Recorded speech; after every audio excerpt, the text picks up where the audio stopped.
if we could address you directly right now. Everything comes full circle. That's number one. I don't tell him what questions to ask me. There are a lot of people around town that have the same question. Brush my teeth. I'm a good wash in the morning. I can't confirm or deny. You know, just keep going a little bit longer here, Mike. Keep going a little bit longer.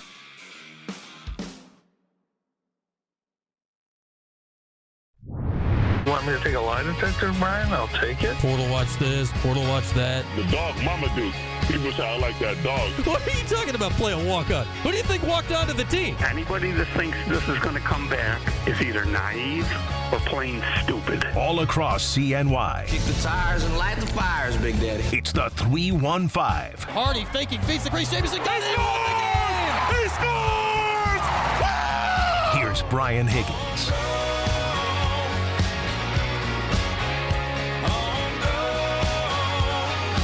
Oh, how we doing, everybody? Last night was great. Welcome in, Cuse, Utica, Rome. What's up out there in Rome today? Cuse Sports Talk. How we doing? Get in the chat. Let it out. Let the feelings fly. I know emotions were large after last night's loss to Miami. We'll crack open the phone lines, a decent chunk of today's show to discuss. 315-437-7644. One guest today was in Miami last night. A Griff will be, we believe, in the studio in about half an hour. He gave me the thumbs up. A Griff thumbs up is that's contractually binding. So we expect to see Griff here in about half an hour. He tells it straight. He shoots it straight. So it'll be interesting to talk to Griff here in about half an hour. Syracuse assistant coach Allen Griffin. Besides that, phone lines open today at 315-437-7644. We'll talk about the ball game. Big picture, small picture, whatever size picture you want to talk about for the basketball game last night, which did not go well. Is that the nice way to put it? It didn't go well for Syracuse last night in a 91-84 loss on the road to the last place team in the ACC. They've got me verklempt. The last place team in the ACC in Miami. So not ideal for Syracuse last night in really any context of the imagination, but we'll get into it. Your thoughts, any and all of that good stuff as we roll along throughout the day. Oh man, my phone was a buzzing after the game last night. People were not happy about what happened down there in South Florida last night against the Miami Hurricanes. So that's what we got going on today. A lot on the game. Syracuse and Carolina on Saturday in the Dome. That's normally a big pomp and circumstance kind of game. Now both teams on the struggle bus. At the moment, neither would be in the NCAA tournaments. And yeah, we'll see where it all goes here with 6 games left in the regular season. With that, welcome in here on this Wednesday in the Cuse. Yeah, let it fly. Let it fly. No, we had Paul had the post game tonight. There was no Orange Nation today because of the Crunch game was on earlier. Little Toronto matinee up there against the Marlies. But yeah, get your calls in, get them ready to go. Whatever is on your mind, RE Syracuse basketball, we are ready, willing, and able to discuss. With that all stated, let's get it going here today. We start with the Burdick BMW opening drive. All right, so here we are yet again. Yet again, a bad loss for Syracuse basketball last night. Losing to the worst team in the league in Miami. And everybody is rightfully upset and frustrated. As you should be. Not a game you should lose. Miami's not been good. They had won literally 2 games in the last 2.5 months. And last night was number 3. That said, was anyone really surprised that Syracuse lost the game last night? Like, show of hands, were you shocked? Were you surprised? I would not and will not be for the rest of the season surprised really in any outcome. If you tell me Syracuse beats Carolina on Saturday, all right. Syracuse loses the game on Saturday? Sure. And I'll feel that way for pretty much every game the rest of the way. We'll get into the rest of the schedule later in the show, but only SMU in the remaining 6 games is in the upper quartile of the league. The league's a mess. Syracuse is part of the mess, and Syracuse will play much of the mess the remainder of the way, as they did last night, and they proved messier than Miami, at least for one night. But as far as the big picture arguments and conversations and everything that we've been having all season, I'll say this. Last night was terrible. Syracuse's defense last night was unexplainable. It was absent. I gave them 91 points. It was ineffective, and that's a nice way to rephrase it. Despite that, and I'll say this realistically after every game the rest of the year, good, bad, or otherwise. Despite that, nothing last night changed my opinion on anything about this team. Because what happened last night is not new. The opponent it happened against, yeah, you don't want to see that. That's bad. But what happened last night is what this season has been and what this season is going to be. It's that Syracuse can do that against anybody this year. And nothing has changed. I don't think we learned anything at all last night. Other than, well, that wasn't 2 very fun hours of watching Syracuse basketball, of watching them not guard anything. I mean, and you could tell it basically from the opening tip because, I mean, the first handful of possessions, we all knew going into the game. Like when I did the game preview yesterday, it was like, all right, they've got Matthew Cleveland. He's their best player. It's his 4th year in the league, 2 at Florida State, now 2 at Miami. Everyone in the league knows him. Not that makes him easy to stop, but you know about him. Do they have anybody else? Do they have anybody else that can be a secondary scorer to him yesterday? And then he went out and got his on like the first several possessions of the game and got to the rim so easily with 0 resistance on the perimeter, on the way, or once he got to the basket. They're like, oh. And then you add on a couple of other guys going for career highs in the game, and it's just like, oh. One of them a former Syracuse recruit, and Jalil Bethea, and one just a guy so deep on the bench, we probably never need to know his name again. But nothing really changed last night. Like, we've seen terrible defensive efforts and outcomes off and on all season long. And then just when you think that it will be that every single game, there's one game where the defense is all right and they win it. And you're like, okay, what do I make of that? Because I don't think you can spin too much the other way, right? Like the games we saw it, where it's actually worked all right, and we've seen a little effort and, attitude and diving on the floor or whatever the stuff you want to see, that also hasn't carried over. But last night, yes, admittedly a frustrating watch. An extremely frustrating watch. When you take a Miami team that is now 6-18.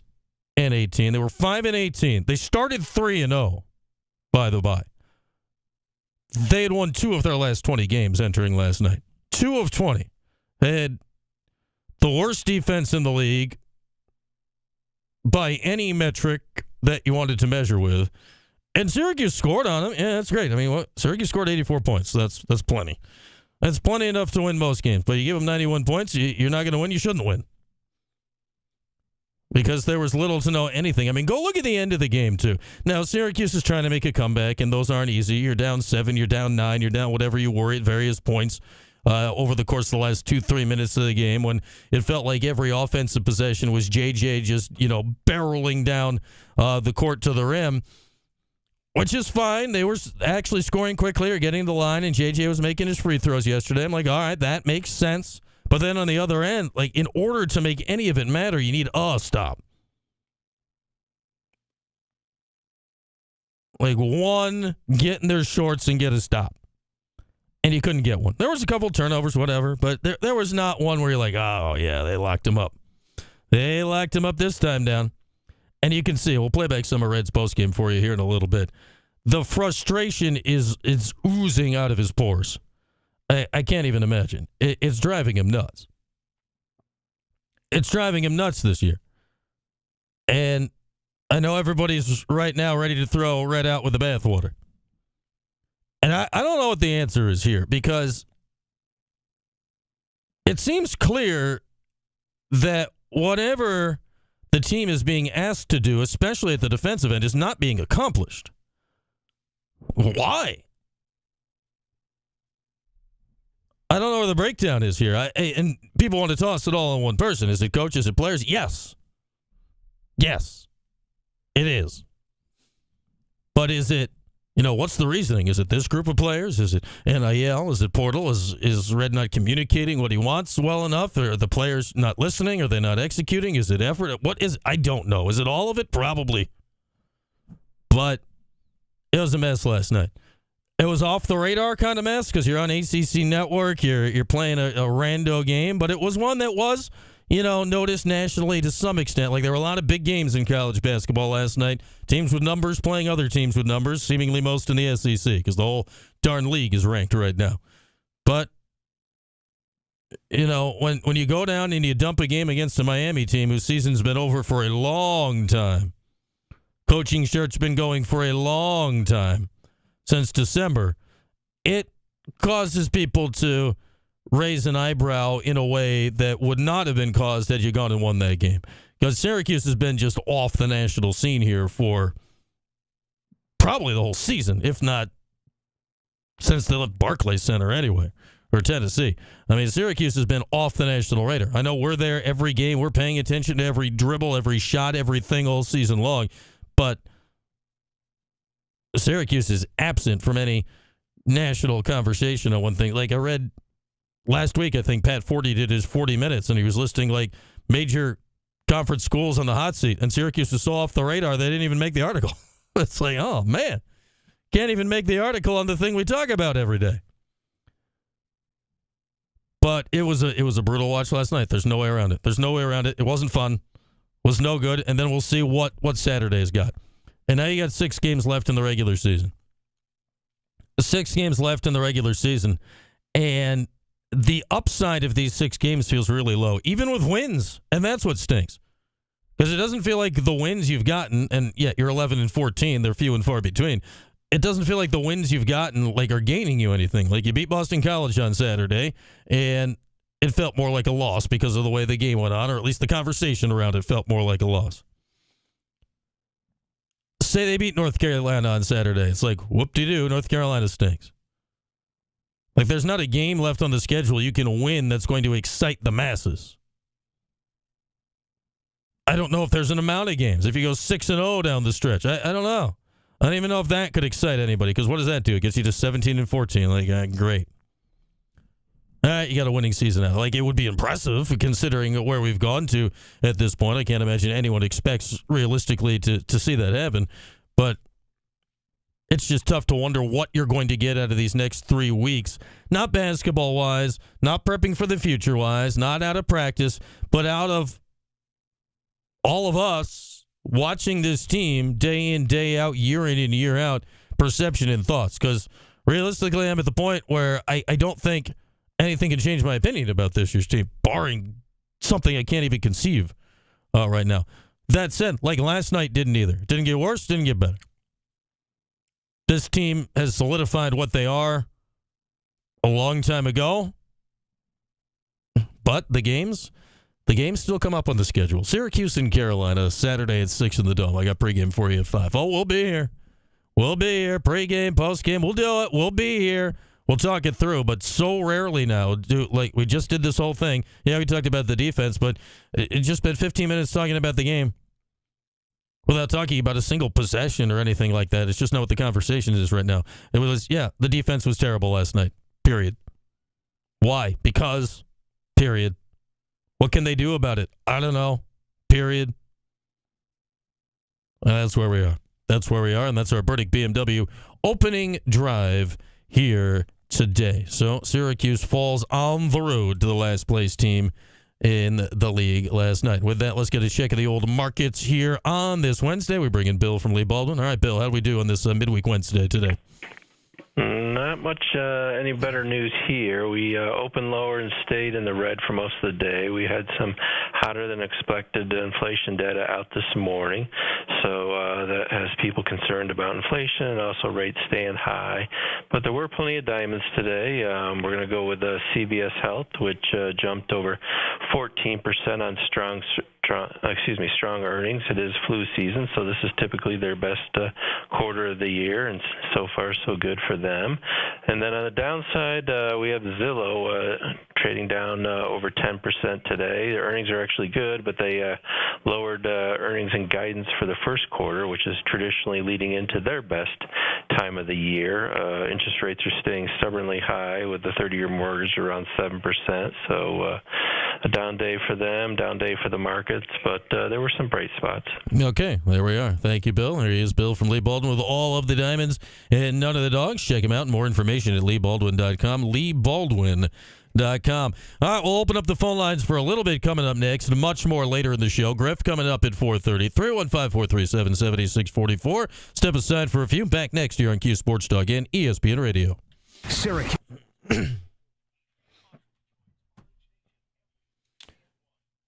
Oh, what's up, chat? What is up, chat?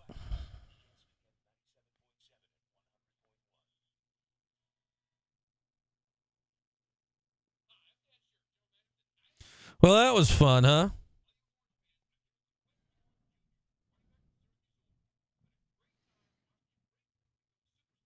Look, it's Paulie.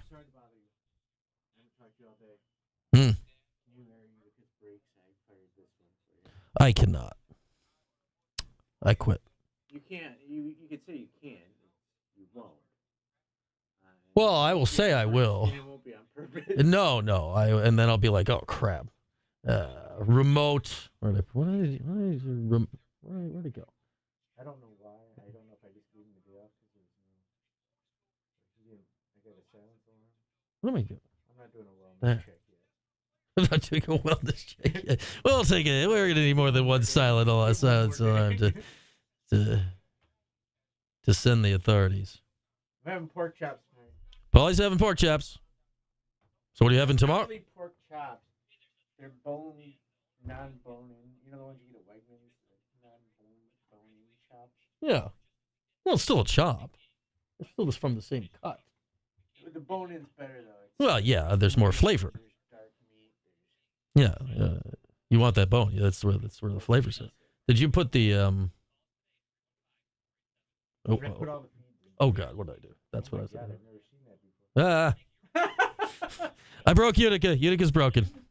I've never seen that happen before. See, you can't trust me to do this.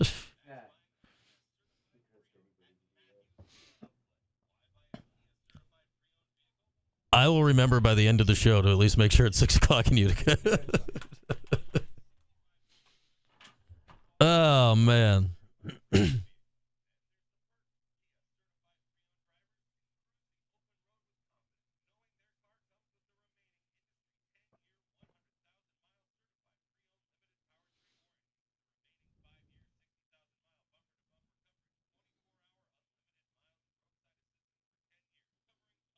We could not have swoohoo.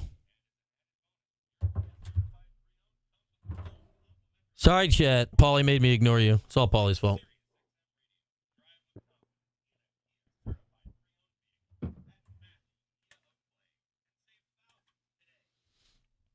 Bam's the best value of coach ever because he was only making like $2.5 million, $3 million by the end, which was so undervalued.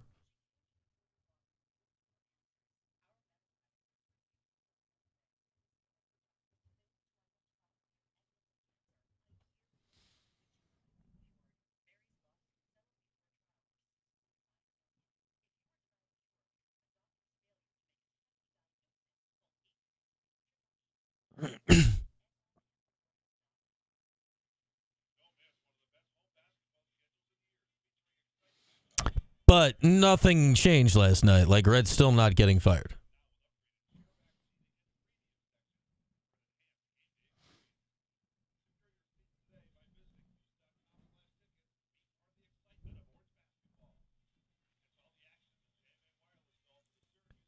Billy G like that that firewater.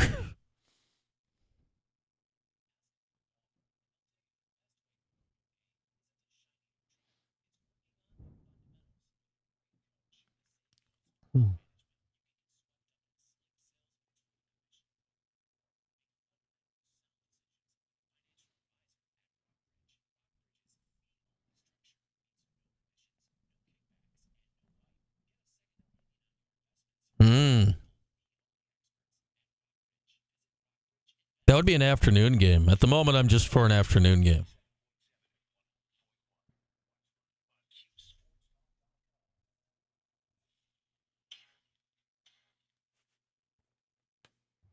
All across CNY, it's the 315. Here's Brian Higgins. All right, we're up and running here on this Wednesday. Phone lines open and available, 315-437-7644. Allen Griffin's weekly visit coming up in 10 minutes or so. Not a fun night of Syracuse basketball last night. It's a long way to go. They give up 91 points. So Syracuse falls 91-84 to Miami on the road in Coral Gables last night. We're going to go south, not quite as far. Not quite as far. We're going to go to Tennessee. Paul in Nashville is first up today. Hey, Paul, thanks for calling in. Of course, Brian. Always a fan of your work. You do a great job, man. Listen, my take is, I got a few things. My take is that, and I've seen the team on, not this current team, but in years past, I've seen them on the road at Louisville, Pitt, you name it. Like, I thought it was poor strategy. This game, to me, had a feeling like a track meet early on. We know these guys are good recruits, some of Miami players, and I think this was a game that should have been more methodical. They were helping on poor Peter, for God's sake, which led to the Carlos 3. I mean, we needed to slow this game down. Even that Ukachubu kid was like dynamic in the open court and just feed off of their mistakes. They're not a great coach team. So turning it into a track meet, I think, was like very poor strategy. And to your point, all the Starling iso ball and such was just playing into their hands. And lastly, I just think this is a continuation of the decline, fair or unfair. This is the staff that's had a hand in the decline too, and it's just eroding even more. And while I think Red's a wonderful man in person, I'm just not sure if he has the chops. So anyways, I'll hang up and sorry to be Debbie Downer. Take care, man. Hey, you're not going to be the only one today, Paul, but thank you for the call. Could they have slowed it down? Yeah, it's an interesting thought. Syracuse has not necessarily showed their chops in a methodical game yet this year, but to Miami, like, their defense is terrible. Their only chance of winning games like that is to, fly around and outscore you a little bit, so it's an interesting thought. And, yeah, the program was sliding in the last few years of Boeheim. And it is hard to separate the two things because it was a continuity hire. In some way, you have to separate it, but in other ways, it's hard to. That's the thing. Like, I don't know if it feels like Red's tenure. Well, this year's terrible, and I don't think that's under debate. Like, Red would not debate that. He knows this year's terrible, unacceptable. That's the language he's been using. Unacceptable. He knows that. But do we judge Red's tenure also for the last 3 years of Boeheim's tenure because he was on that staff? I don't know. Like, does that go into deciding your head coaching fate? I think a lot of people are using that on Red as well. Yeah, he was on the staff, but I mean, listen to how Jim Boeheim always talk. Say, hey, this is my team. This was my team. So I think we need to attempt anyway to separate the two. It doesn't really make it better. This year still stinks. This year is still the worst year of Syracuse basketball in my lifetime. Not close. I get there was a losing season under Jim a few years ago, the Cole and Buddy and Jimmy season, but that year's team was better than this year's team. But that year's team, at least that year's team was flawed, but you knew what they were good at, right? They could shoot a lot of threes. You at least knew what they were good at. This year's team is like, what are they good at? Both of them, both teams not great at defense. We certainly know that. We certainly know that. But man, it's not been a fun 5-6 years. I mean, going back, it's been just the isolated moments, right? We go back to draw the line after 2016. Draw the line after 2016. Heck, you can even draw the line when the sanctions happened, which came down, midway through 2015. That's a reasonable demarcation point. I mean, you go back and look at 2016, yeah, it's remembered fondly because of the run to the Final Four, as it should be. That was great. Malachi, the Virginia game, it was awesome. It was awesome.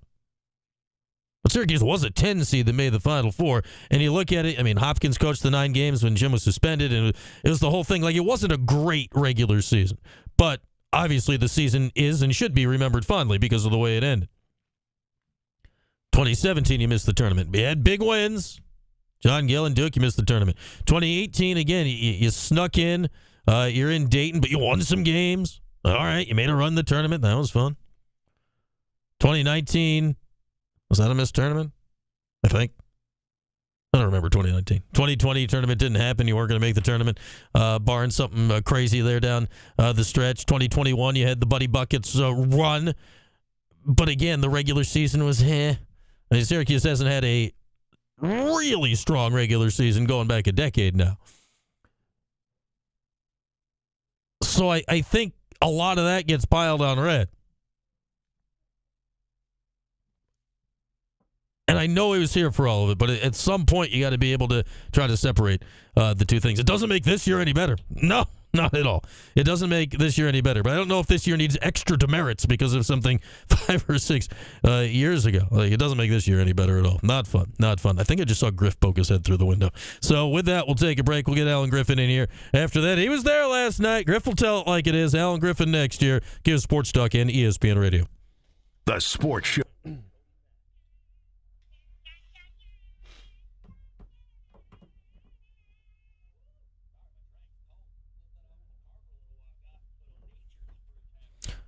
What's up, Griff? Not a lot of fun last night, huh? Not a lot of fun last night. You know what? When we're scoring 85 points, yes. When we're giving up 92, no. Yeah. That part's the no. Yeah, that's the straight no. I can leave it right? Yeah. Why do you keep trying, like, LA Orange? I mean, what I'm telling you is Red is not getting fired this year. It's not an opinion. That's a sad thing, man. Like, people can hide behind a computer and wish for somebody's downfall that bad. Yeah. That's a sad deal. Yeah. Yeah, we underachieve as a team, but to the point where somebody's supposed to lose their job because of it, it's terrible. Like, what's going on today happened 5 years ago. Started 5 years ago. Yeah. 100%.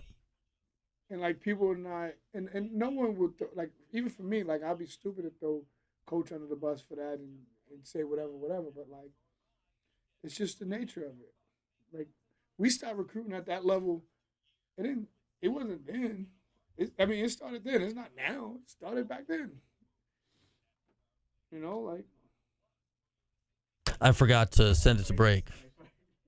Hey, look, it's in the commercial. Yeah. Oh, for 1. Yeah.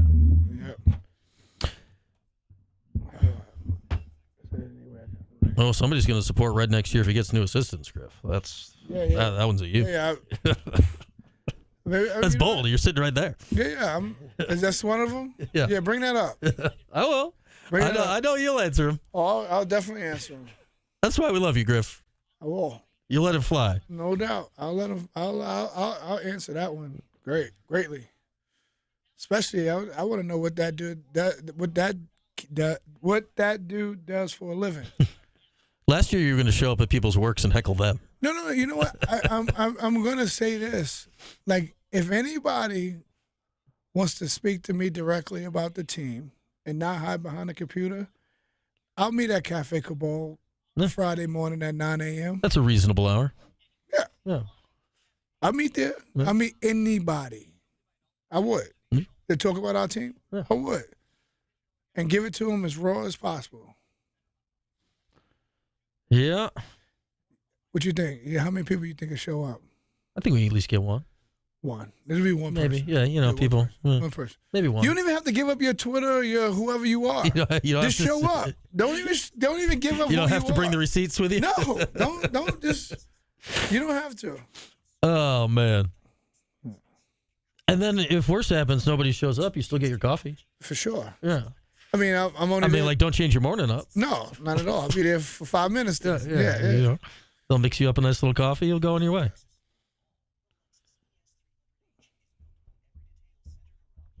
Oh man. Mm-hmm. Yeah, you're not required to bash Joe. You can just show up and chat with Griff. Yeah. Yeah. That's what I should do. That's what I should start off. Before we start, I just want to let everybody know that's out there. If you want to have a conversation with me, Griff's not hard to find. No, I'm man of the community. I am man of the community, but I love it. I answer every hard question in the community. Yeah. What I find funny is I feel a lot of people think that you guys are not aware that things are going poorly. Yeah. And part of the reason that it's going poorly, it is us. Yeah. We chose the roster. Yeah. Right? And we make decisions every day on a daily basis. So, yeah, we understand our responsibilities in this whole thing. Like, no one's ducking that. No one's running from that.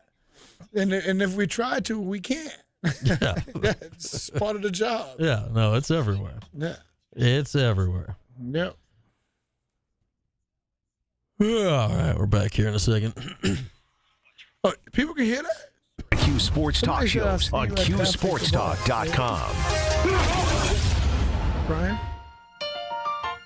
All across CNY, it's the 315. Here's Brian Higgins. Takes everything you've got. I think this is a fitting song to come back with. We got Griff here. The Cheers theme song here, Griff. It's, meeting in the community. Everyone knows your name. Everyone knows Griff's name here. We were just talking in the break. It is our weekly visit with Syracuse assistant coach Allen Griffin. That you'll go hang out and chat hoops with anybody if they want to let you know what's up, huh? Oh, yeah, definitely. Let's if everybody can, inbox Brian and if you guys want to talk Syracuse. Wait, I got to coordinate? You got to do it all. No, I didn't know. Just meet me at 9 a.m. at Cafe Cabal on Erie Boulevard. I'll talk and sit and talk with anybody, and I'll answer any hard questions. Okay. I'm not going to do it over the internet. I'm not going to do it over Twitter, Twitch, all that stuff, but I'll meet you face to face and talk to you on Erie Boulevard at the Cafe Cabal. You're there every morning getting coffee anyway, right? I drive by it every morning. Okay. I drink mushroom coffee that I got on the internet. Oh, yeah, I've seen that. That's supposed to be good for your gut health. Yeah. I need it. I got a big gut. Okay. Yeah, that pops up on my Instagram feed. It's trying to tell me something. All right, so last night, obviously the defense was a mess. It was not a good night defensively. What happened? I mean, how do you look back at that? You got to give credit to Miami first and foremost. They are just playing with house money.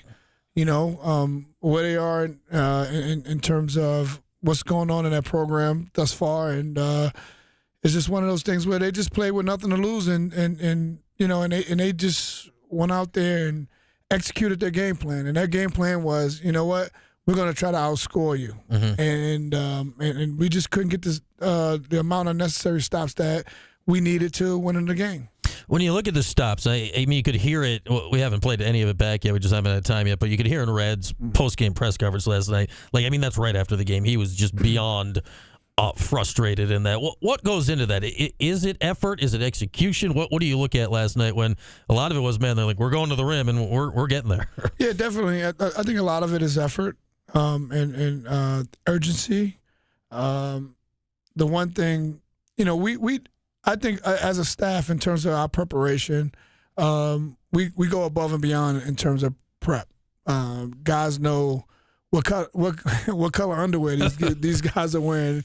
We try to give them every bit of information as we can, and not to just throw the kids under the bus, because that's not what I'm doing. It's just what I'm saying is that we go in depth in terms of our scouting and everything, and now it's up to the execution part, right? And then sometimes, kids can, look at another opponent's record and not take them as if they were playing against another school that's at the top of, the league. And not to say that that's what happened, but for us, if we take a step back and we looked at that, not just as a staff, but just as people that watch basketball, that's what you for me, that's what I would choke it up to.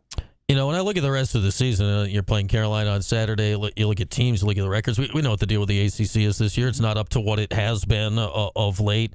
It feels like it's a lot of like teams you'll be playing here from here on out, right? That it's going to be who brings it on a given day. Oh, definitely. And that's the one thing that we got to understand as a program, let alone just the kids, is like we're going to play against like opponents. The one game, I mean, we still got a couple of hard road games. We got to go to Pittsburgh. We got to go to SMU. Those are all hard games. And at the end of the day, Coach said it best to this team before we started. He said, fellas, there's nobody on our schedule we can't beat.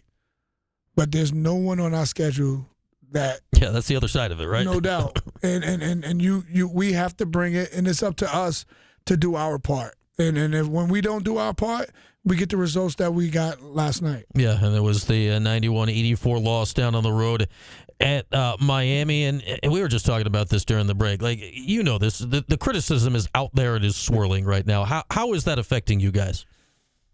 Not so much, but we're all human, right? I'm just speaking for myself. I would talk again, like how we opened up the segment. I would talk to anybody. I still go out to dinners. I don't hide behind a rock. I'm out here. I'm in the community because I think I'm a community guy. I love the community. I grew up in the community, and I won't run from the community. So at the end of the day, I will talk to anybody and talk to them in a respectful manner about what's going on. The things that we thought was going to happen this year, and the things that didn't happen. I don't have a problem with that, and I embrace that because again, I think our fans are still some of the best fans in college basketball. And I think that stays with it too, right? Like you'd rather if the choice is people are complaining about it or not telling you about it, like you'd rather them still be complaining, right? Right, for sure, and but respectfully, right? Because again, we got families, right, just like everybody else, right? And this is, and when you think about it, this is the way we put food on our families' tables as well.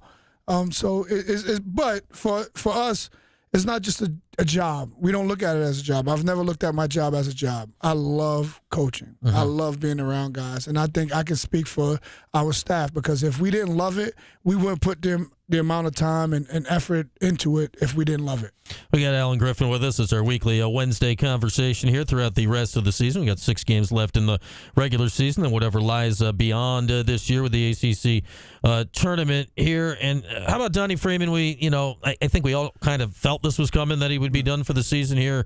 Announced it officially last Saturday. How's Donnie doing? What's his prognosis going forward? Nah, you know what? Donnie's doing good. I think he's in a good space now, just understanding where he is. It was such a up and down deal, and his decision, his family, getting to the decision that they made as a family, and then us as a program. I think we're on the same page, and he's in a good place, and we just wish him nothing but the best and nothing but health, the best health. How strange is it now? I'd say if you go back, I don't know, picking an amount of time, it used to be, hey, the doctor would tell you if you're healthy or not. Right. And now it's all right. Your doctor, then you got another doctor and your family and your agent. It's like there's a lot of people involved in these things. Oh yeah, definitely. That's just the nature of where we are right now. Yeah. And you know what? And I have to take a step back. I have a 14-year-old son who aspires to play college basketball, and if my son is in that situation, I got to look at it like his family. Like Donnie's family. Like I got to get a second opinion. I got to look at it in that respect, and I get it. And then it's just what you got to. It's just what goes on today in sports, not just the collegiate side. The professional side too. Yeah, and then of course, in this day and age of college sports, the obvious next question is then, well, is he going to be back next year? Yeah, I think Donnie's in a good place. I think we've done nothing but been there for Donnie and always had his best being in. So I think I'm pretty sure he'll be back, but you just never know. Right. You just never know, and obviously God willing in terms of health and everything, and we have him back, we'll be that much better team next year. I mean, this applies to Donnie, but it really applies to everybody in college basketball these days and all college sports these days. You used to have to recruit a guy once. Oh yeah. Is it every day now? What's the process like with that? For sure. You are recruiting your kids every day.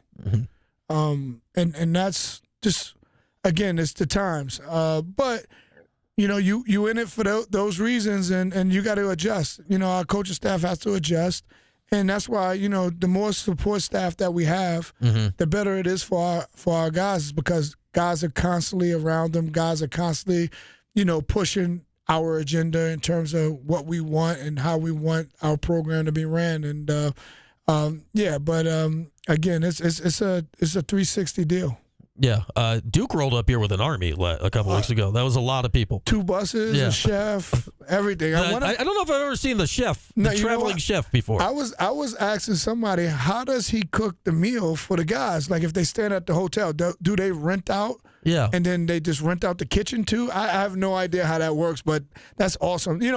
I think Adrian said it best. Like when you go to Duke, it's an experience. Apparently. Yeah, it's not just basketball. It's an experience. And, and obviously everybody aspires to get to that point because, again, when you get to that point, you're able to, function on a high level. All right. Our guy Ryan in the chat actually works at one of the hotels. He said that they didn't cook at the hotel, so I don't know what the chef was doing. Oh, so maybe he's like an advisory role. No, maybe he pre-cooked it. Yeah, maybe he delegates to the hotel. Yeah. You know what it is. You go have breakfast there. They got the omelet chef and the whole thing. Like the hotel's doing up real nice. Right, definitely. Yeah, you always say. I mean, teams have been doing this for years. You tell the hotel, all right, this is what our dietary demands are. Yeah. We need vegetable, protein, whatever, and then most of them do it up nice. Yeah, we travel with our dietitian, and she's awesome. Like she, goes out there and preps all our meals in terms of through the hotels and stuff like that. And they're really good meals. So yeah, maybe that's what the chef does. How much has that changed over the years? I mean, you didn't have a dietitian a few years ago. No. You didn't have any of this stuff. No. You had a trainer, a strength coach, your 3 coaches, Coach Boeheim, director of ops, and you left. Yeah. First of all, the person that was controlling the meals was Coach Boeheim because he's a foodie. You know what I mean? Like, but in terms of the players, we usually, back when I played, we usually eat at the the team hotel and as a team, and then the coaches would usually go out and have dinner, and then we'd be ready for the next day. Yeah, there we are. It's a crazy changing world with the many people that are involved in that. You mentioned more support staff. I mean, you see this with the Army's GMs, and you got Alex Klein and recruiting people and all this. And you basically, I'm sure a lot of what Alex is doing right now is like trying to get a pre-jump on guessing what the portal's going to be. Like how much is stuff like that going on? We actually had like a 2.5-hour meeting with Alex today, and just going over what he's kind of gathered thus far in terms of his intel that he's getting in terms of the portal, and he's pretty in depth, and it's unbelievable. Like his spreadsheets and calculations and everything. It's a pretty good deal, but it was almost like chemistry for me. Like my head was spinning in like 5 different ways because when I came in the business, it was just so black and white. But now it's so many variables in there is that you just gotta keep up. Try to keep up. Somebody asked me in the chat, when was it? It was, I don't know, post game or pre game or something recently. Well, who should Syracuse go after in the portal? I'm like, I don't know. I don't know who's in the portal. Yeah, we don't know. It's like, well, just pick somebody. Like Cooper Flagg. Go get Cooper. He's pretty good. We don't know. Maybe Wemby. Go get him go get him from the Spurs. So you didn't have Alex last year. Right. So you guys, I don't want to say you were flying blind, but you're busy during the season. How different is it going to be? Portal opens this year, information available to you to where you were at last year. We're going to be much more efficient. Yeah. Because, when we picked out the guys that we have, and this, it was one of those things where a name would come up to one of us as a staff member, and we'd be like, all right, throw his synergy on. Yeah. And then we would watch him on synergy and be like, oh, we probably could use him in here. We could probably use him here. And that's not just giving all the intel. That's not getting all the intel back, right? That was just what we seen on film. You had 20 minutes. Yeah, 100%. And then, we would go, and then we'll make our rounds in terms of trying to get all the intel. And sometimes it was a 24-hour deal where the guy could be gone by then, right? No doubt. So, and we had to make decisions based off that. Whereas to now, the difference is that, Alex is, we hear a name, we give it to him. He hears names, he'll ask us, do we have a connection? And then, we bouncing information off each other like that. And then now, the intel that comes in, now we are prepared for that. Like, and it's not, obviously because of the rules, we can't directly reach out to any of the, but it's people that we know in the business that we can say, hey, agents, and high school AAU coaches. I mean, you just don't, you can get information from a lot of people, but we try to do it respectfully too, Brian. Like, because at the end of the day,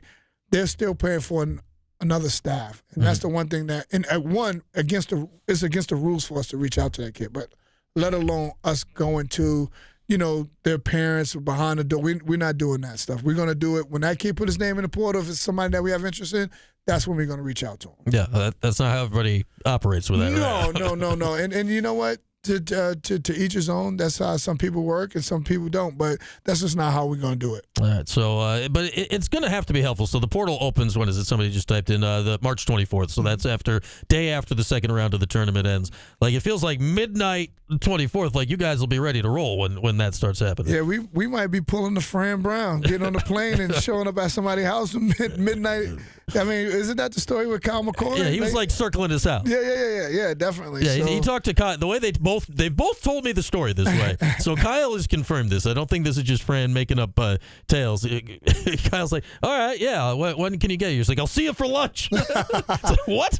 Yeah. He's like, no, I'm landing. I'm landing right now. Yeah. That's one of those things. We got to find our McCoy, right? Yeah. And that's a game changer. And the one thing is that obviously in terms of resources, I'm pretty confident that we're going to have some resources that we can go out there and really, swing for the fences to go out there and get our guy. There we go. And that's a big thing for us, and that's an important thing for us.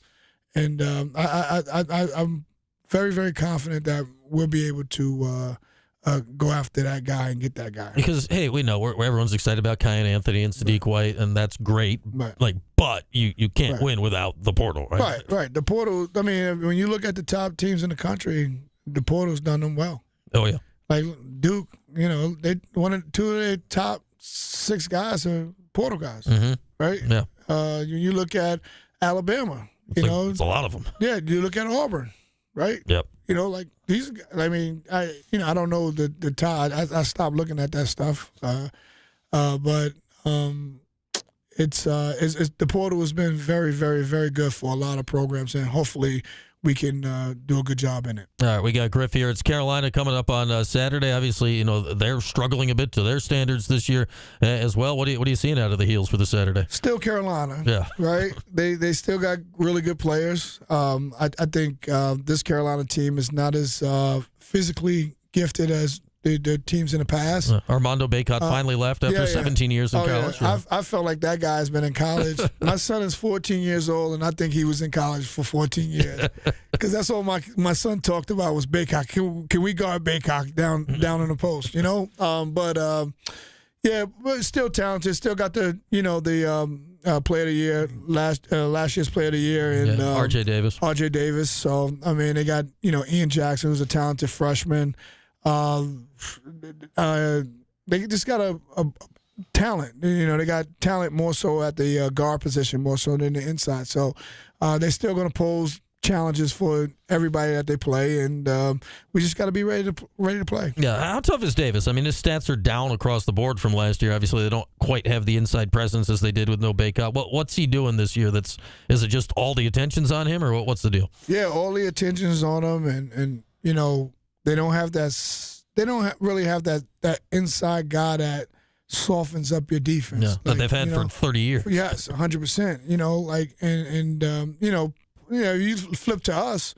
Part of the reason JJ's having the year he's having is because we can throw the ball into Jair or Eddie. And they attract a lot of attention, so that softens up your defense. So like this year's Carolina team they don't have that presence as much, and that's where all the attention is at with RJ.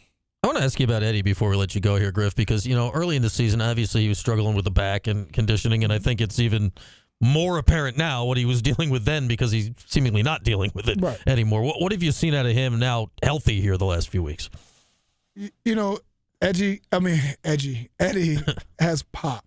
Yeah. Right? Like, it's just a pop to him where, he's going out there rebounding at a high level.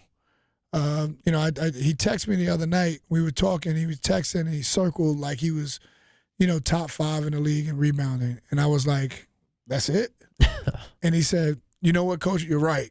He's not one of those guys that, go back. Like, he's like, he wants more for himself. And I think that's what he's just playing at a high level, and hopefully he can continue playing, these next 6 games, which we need all 6. He just got to keep playing. He's playing at a high level, though. Yeah, he's, double-doubles basically every game here, going back a month now, give or take. All right, Griff, anything else before I let you go? Sometimes you got burning things you want to get off your chest here. I do got a burning thing, and this is like no disrespect to nobody other than it's just no disrespect, excuse me. And the crowd that stayed for our game against Boston College, really appreciate it. And we really appreciate all the people that come to the game. But it just especially from me to that crowd that stayed, because they were the difference. When we went down 7 and we got the free throw box out where we got the foul for Chris Bell to go to the free throw line, it just got loud in there. And it felt like it was 25,000, 30,000 people, and we needed that. And our guys needed that, and we need them the rest of the year. And hopefully we can continue to get the support that really support us and want us to do well. I look back at the game, and go figure that it's less than a week ago. We didn't even talk about that game. That I get it. It was not a cleanly played game for the most part. Not at all. It seems very strange to leave a triple overtime game early. Yeah. I mean, some people trying to beat traffic. I get it. Maybe dinner-esy? I don't know. Dinner-esies, I get it. You know what? And again, I'm appreciative for them to even come to the game, right? I think that's first and foremost. But those people that stayed there for those 3 overtime games, because we gave those people so many heart attacks, right?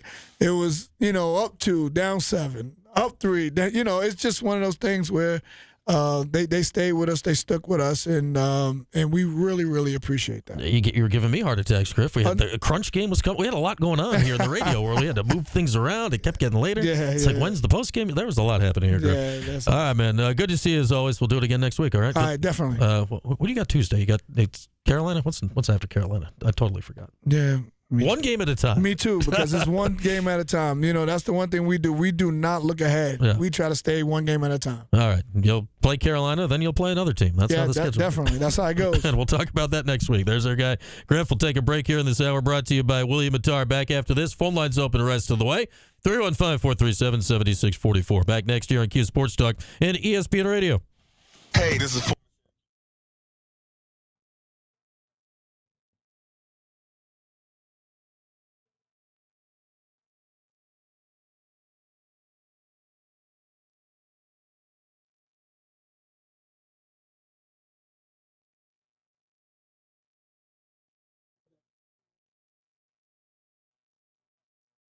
The rest of the time. Paulie must have put this door on. Yeah. That's how he does. Thanks, Griff. Every move on the court of business. I'm joined by owner Don Abernathy today. Now, Don, why did you name the company Point Guard Advisors? Griff is serious, though. If you want to get a cup of coffee with Griff Friday morning, 9 o'clock, let me know, and I will tell him to go to Cafe Kubal on Erie at 9. He just told me if anybody's actually going to go, to text him, and he will stop by. And he may tell you some of the real stuff.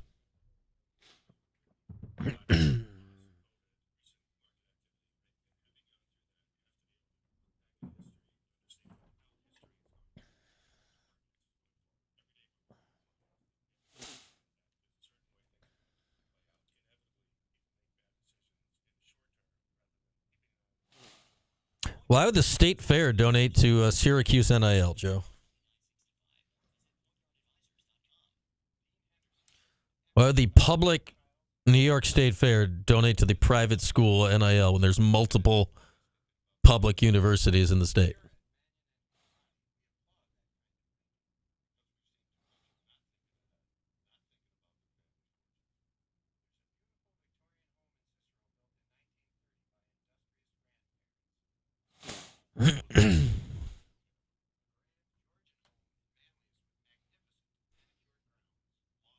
Yeah, Vegas is a bit of a haul. Use Vegas for a cup of coffee.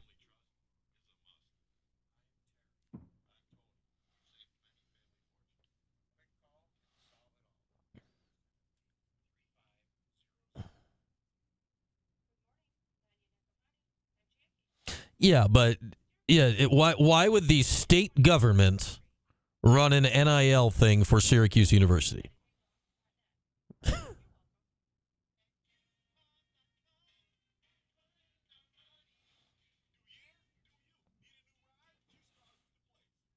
Like, on the list of things that's not going to happen after Red getting fired this year is the state government running NIL to help Syracuse basketball. I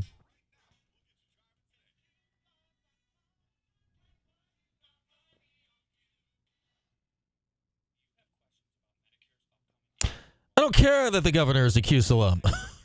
Like, do you realize how much of a pain in the butt it is to do things at the New York State Fairgrounds, just to run events and stuff and set anything up out there, and the layers of red tape and yellow tape and pick a color of tape? Like, come on. Twins? Man, CJC. Doubling up. Well, your sleeping days are done, my friend. Gaper. I know they can take state money, LA Orange. State money was integral in building the dome in the first place. But I'm pretty sure New York State has more important things to worry about than making sure that Syracuse basketball has enough NIL.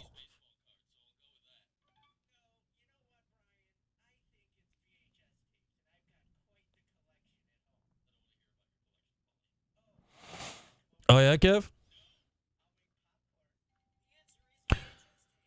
Twinsies, CJC. Guess there's no way to know if they look the same yet.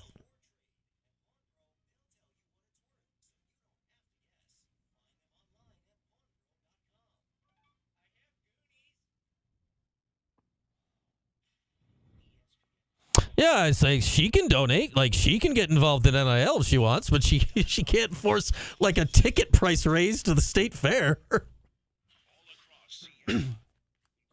E15. Here's Brian Higgins. All right, back at it here on this Wednesday. Always great to chat with Griff. Again, he is deadly serious of his offer to meet anybody who wants for coffee at like 9 a.m. Friday morning and have a chat. And he said that in the least threatening way possible, I promise. He told me that if you like actually want to go grab a cup of coffee with him on Friday morning, you let me know. I don't know how I got involved in this. I'm now like the secretary of Griff's coffee meetup. And then I will let him know, and then he will stop and get coffee and chat with whomever. So it's out there. Griff is a man of the people. Crazy times here. Crazy times here. We all know how it is. The anonymity of the internet makes it a lot easier to say whatever you want, right? When you got to put your name on it or do it face to face, it gets a little trickier. But he's more ready and willing to talk with the people about the real issues going on with Syracuse basketball right now, because there are many, and this season ain't going great right now. No, it is not. You know what's going to be going great here in about a month and a half is the Cavalcade of Cars Central New York edition. Oh, yes. Now run by the Syracuse Nationals, will be at the State Fairground, and thank goodness not the Horticulture Building. It's in a different building. Which one? I don't care. It's not the Horticulture Building. End of March, 22nd and 23rd, I think. Cavalcade of Cars, CNY. Cavalcade of Cars, CNY.com, presented by the people that bring you the Syracuse Nationals, another car show to the growing conglomerate of them, overseen by our friends here at Galaxy. All right, phone lines are open. If you want to chat hoops, we'll do that for the rest of the way. If you want to chat something else, you can, but hoops seems to be the topic of the day. 315-437-7644. We'll flip the page. Hour 2 next. Q Sports Talk and ESPN Radio. The Sport. Oh, God. I totally forgot about the break again. Utica!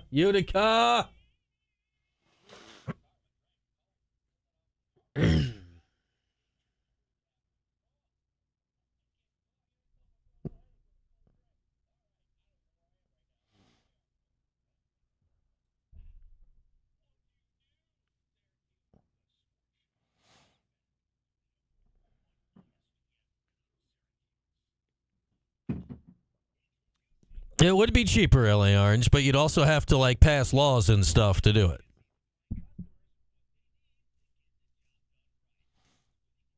Like local government funds stadiums when they are passed in things that people vote on every year.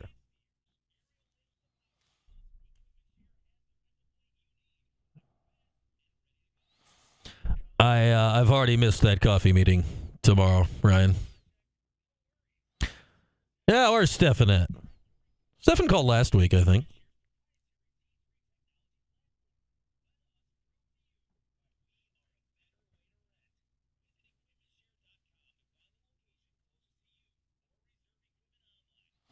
Yeah, I know these things exist, but you can't demand people going to something that has literally nothing to do with Syracuse sports, that part of the money is going to go to like an orange shooting guard. Like, I'm all for creative ideas. Like they should start doing it with the tickets to Syracuse games. Well, that makes sense. Especially now that then that money can be funneled into the $20 million you're going to need to distribute from the university, but man, I have not heard the official date yet, San Diego Q's. There was some workout. They were doing a workout. It was either early morning or at night. They had some picks up yesterday or 2 days ago.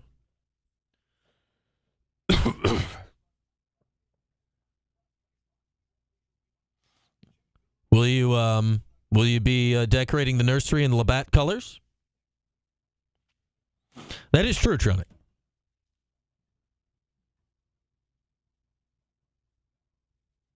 I really should, Randy.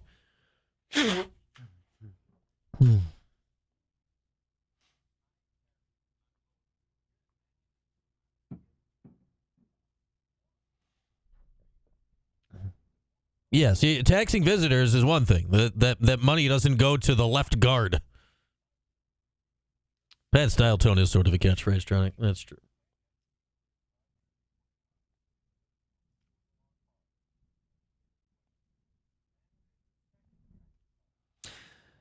And there's the correct answer, CJC. You can also be the builder of cribs. Plural. And bassinets. Plural.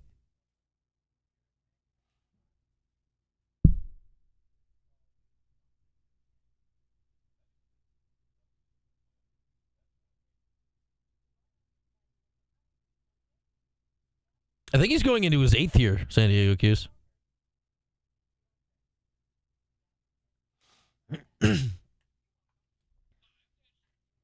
No, nice, Kev. I haven't been to Sant'Angelo's in a minute. I like Sant'Angelo's.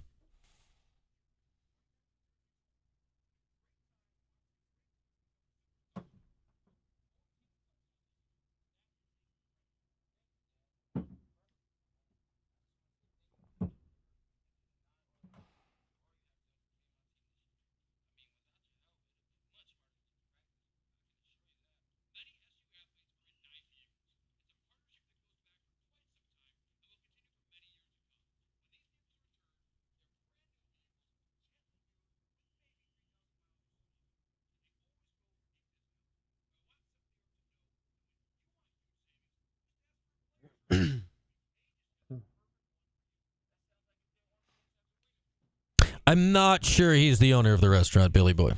Maybe, but probably not. Yeah, I think it's his 8th year, San Diego Q's. I think he had 5 at Florida, 2 at Cal.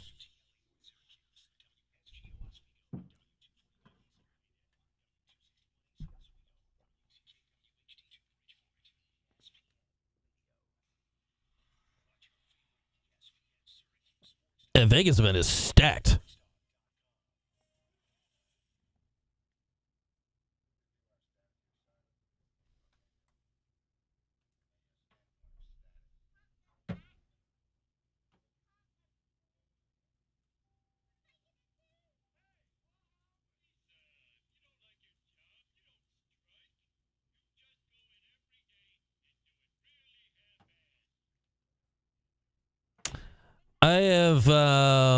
I'm trying to work on a Nixon, San Diego Q's.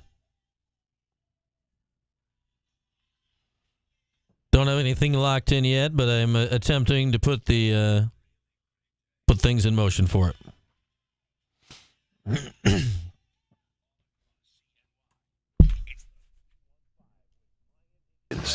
Halfway home, we drive into the second hour with Verdict BMW. Oh, that we do. What have we done so far today? Oh, yeah. Coach Griffin will meet you in the public for coffee. If you say it that way, it sounds ominous. Or Griffin will, if you want to go grab coffee with Griff at 9 o'clock on Friday at Cafe Kubal, not a sponsor, on Erie Boulevard, you can. He just said to let me know so I can let him know to make sure he actually stops for coffee. Because he gets it. I think everyone gets it. Things are not going well in the Syracuse basketball program currently. And yes, I know this will come to a shock to some. The people involved in the program are aware of this. But, hey, Griff will shoot you straight. Griff will shoot you straight. That's why we love having him on every Wednesday here on the show. With that, phone lines open the rest of the way. If you want to talk hoops or whatever is on your mind, 315-437-7644. You know the number. So, I'm looking at the remaining schedule, and this goes to something Griff and I just talked about there. That 6 games left in the regular season. Syracuse 11-14, 5-9 in the league. Not great, Bob. Remaining schedule: Saturday, North Carolina. Carolina's 14-11, 7-6 in the league. Yeah, they're kind of puttering along. Tuesday at Pittsburgh. That's who it is. They're at Pittsburgh on Tuesday. 1 game at a time. 14-10, 5-8 in the league. They are in a bit of a fall. Wednesday, the Wednesday after, there's no game next weekend. Wednesday the 26th, NC State in the Dome. NC State, Final Four last year, made the miracle run through the ACC tournament and all the way to the Final Four. They are 9-14, 2-10 in the league. Saturday, March 1st, on the road, Castle Coliseum at Virginia Tech. They're 11-13, 6-7 in the league. They're kind of puttering along. Tuesday, March 4th, at SMU. 19-5, 10-3. They have no real wins, but they can score with anybody. So that realistically, even with Carolina on the schedule, maybe the biggest test the rest of the way. Then Saturday, March 8th, regular season finale, 8 o'clock on a Saturday night against Virginia, who's 12-12, 5-8 in the league, and will be more likely than not in the market for a new head coach in the offseason. So that is the rest of the way. And to Griff's point, and Griff was making the point that was Red's point earlier that they made for the team. Like, you look at this schedule here. And I toss, last night's game was in this pile too. And this is not hindsight being 2020. This is what I thought going in. Last night's game was in the pile. Saturday's game against BC was in the pile. They're all in the pile at this point. Anybody except like Duke, Clemson, and Louisville's in the pile at this point. Syracuse can beat any of these teams. And that's not necessarily a positive thought about Syracuse. That's just more a thought on the state of the league. Alternatively, Syracuse can lose to any of these things, any of these teams, and that's not really a negative thought about Syracuse. That's still just the state of the league. It's just a big pile. That's what the league is this year. It's just bleh. Syracuse can win these games, they can lose these games. I don't know what's going to happen over the next 6 games. Hopefully they get just at least a few here just to get a little something. Like, you don't want full tailspin here toward the end of the season. I know that's what everyone thinks is going to happen after last night. But again, I don't think last night really changed anything. Because it could have happened last night. It could have happened the other way on Saturday. I don't know. And you look back at last Saturday. Yeah, Syracuse won, and the game was just, yeah. But they won it. So, yeah. I don't know. That's just where we're at with Syracuse basketball. All right, let's get a call in here. Again, the lines are open, 315-437-7644. Our guy Scooter in Jamesville is with us. What's up, Scoot? A couple things. Everybody thought that the Super Bowl was kind of lousy, but if you had prop bets, you didn't, because there's a couple of prop bets decided in the last 2 minutes. Mm-hmm. I had Gainwell over 6.5 yards, and he carried twice on that one drive, and Worthy went over his having prop margin because of that touchdown.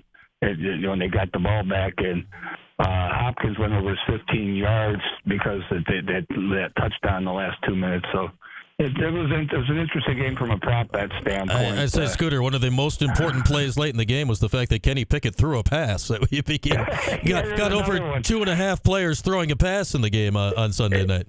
Hey, how about Elliott over under, I think, 46 yards. He kicked it, but there was a legal procedure, so they backed him up 5 yards. He kicked it from 50, so things changed hands. And, of course, if you had Dotson, I felt sorry for you because that was overruled. And, of course, we got the push stuff. Two quick things before I talk about basketball. Horse racing. Today, the Belmont's still up at Saratoga. Tickets for the grandstand for that 5-day, they call it the 5-day festival. It's I think it's going to be June 7th is actually the Belmont. That tickets were on sale at the grandstand. Keep an eye on this horse called Citizen Bull. It's one of Bafford's horses. You get future bets where you can get better odds if you bet it now. The only problem is if the horse doesn't run, you don't get your money back. But they think they got future bets, and if you think it's going to be the favorite, which I think he will, right now you can get better odds every week. They change the odds, but if you bet it, then you can actually keep those odds. It's not like horse racing where everything moves. But a friend of mine, good friend, he's very accurate with his stats and stuff. He told me, and you guys can check it out, but we're approaching the last 200 conference games in the ACC. And Syracuse is dead even, 99-99. I'd say without looking it up, I'll believe it, because I know Syracuse has been hovering around that mark for a while. So it's just not this year, and I think that's what the fans are getting a little nutty about it, because the trend is it hasn't been this year, and if that's the case, and they lose to North Carolina, they're going to be one game under. And then they go on the road, they said, to Pittsburgh, so it could be 2 games under in the last 200 games if that's the case. So I think that's right there is a little bit of a trend too, where it's just not this year. It's just I thought and Paul kind of made fun of me about it, but I tell you, they're not playing in these sterile environments in the Big East. They didn't play St. John's on campus. Villanova had a 40-game winning streak on campus. Well, we played in the Laconia Center. Georgetown, we played at whatever they call it in D.C. And remember, they tried to keep SU fans out. They weren't supposed to sell tickets outside the zip code because they're worried about SU getting 5,000 fans. And you just go down there. Now we're on campus now. Little John's and, of course, Durham and everywhere else. So there is a reason, I think, we're not going to be as effective and win as many games as we did in the Big East. Yeah, I mean, I think it's clearly different because, the pro environments and the big MSG and, you look at all the places they played in the Big East. It's very different. Very different. I don't know what the effect is on the actual games, but, man, like some of those ACC bandboxes you go into, hostile environments. Emotions can get rather elevated rather quickly in those places. Well, also, you've been in the East. The line of sight, it's easier to shoot the three. I mean, like you said, they're bandboxes. You get in these environments, these sterile environments, you play the zone and force them to keep shooting from outside. Now, that's changed, too, because of Golden State, I think. We always kind of blame Golden State for the advent of what it is now. Then I tell you, if you're not shooting the threes, games get boring, Brian. I'm telling you, because they keep shooting the threes. I mean, you got a team going 5 for 40. I think maybe, and they're passing up layups to shoot people in the corners, and it's just, to me, it's a whole different brand. But that's why I think that one of the things is just not this year. It's on the horizon. I mean, we're all excited about Melo Sun, but he doesn't have his body. I mean, we'll see what happens unless he grows and gets a body. Is he going to play defense? Is we going to go man-to-man? He can maybe score, but we won't know until next year. Yeah, and I mean, you think back to Melo, like when he showed up, look at this guy. Yeah, well, that's why, you saw what he did. He pounded, but I don't think he was great man-to-man in the NBA, but on the zone with that size, and you got him on the blocks, what are you going to do with him? Right. And of course, you had McNamara outside hitting threes, so you couldn't just sag off him. But it's just interesting that it's a wrong season to have all these SU alums working for the ACC. Because Carter, it's already said 4 or 5 times we. And to me, I thought the ACC is a national brand. We always got in trouble with he didn't like Jay Billis doing Big Monday and Boozer and stuff. But he was they were asking what Syracuse had to do to get better. And I'm sitting there going, that's kind of passed away. We're down to six games. He's trying to tell what Syracuse can do better to get better. But that's kind of sale, don't you think? I mean, whatever you are, you are. You got 6 games to go, and we're all. You had guys like Paulie and Steve. They're great, but they're excited. They might have to play on Tuesday. Well, we've gone that bad where we're nervous about excited we don't play on Tuesday. I mean, that's why I think I said a while back on your show. Syracuse closer than Northwestern and Gonzaga. Now we're hoping to get in the tournament instead of we expect to be in the tournament. Yeah, I mean, well, certainly this year you're not even hoping that at this point. But yeah. You're right. I think the die is extremely cast on this season, Scooter. Like, regardless of what happens in the next 6 games, I said at the beginning, it would be really hard at this point for me to change my opinion on what we've seen this year. And the SMU game, I'm kind of looking forward to it. You're right. I've seen them play, and especially down there. And Syracuse gets. I mean, the over/under last night was only 150. I think Jordan even mentioned it on Orange Nation. I thought that 150. It might be 150 by halftime.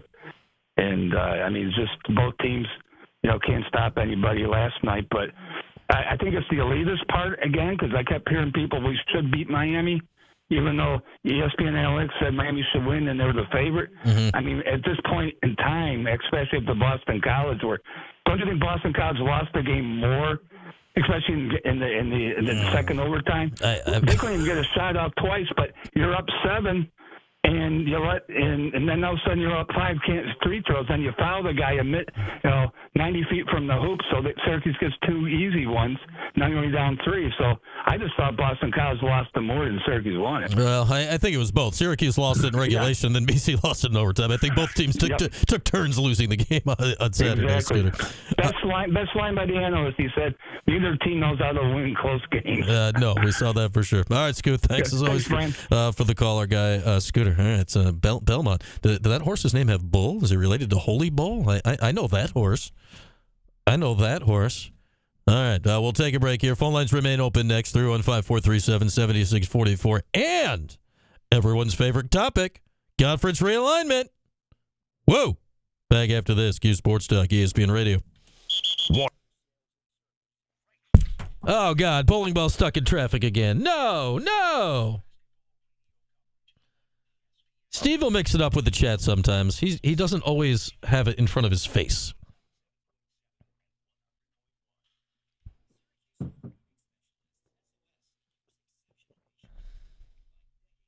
Man, bowling ball has been stuck in traffic for days. Lax is good, Tim. Yeah, Luke, that's the sad part. Oh, God, I didn't send Utica to break. Oh, my God, it's all falling apart.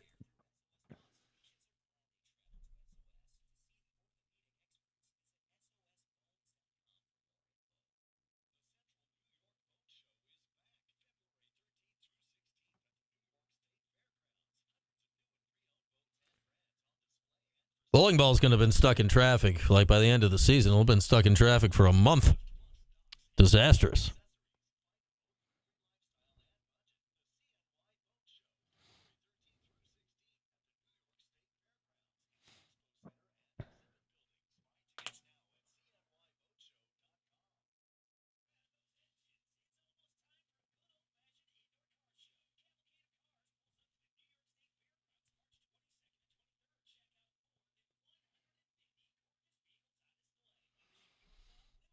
What happens if I don't send Utica to break?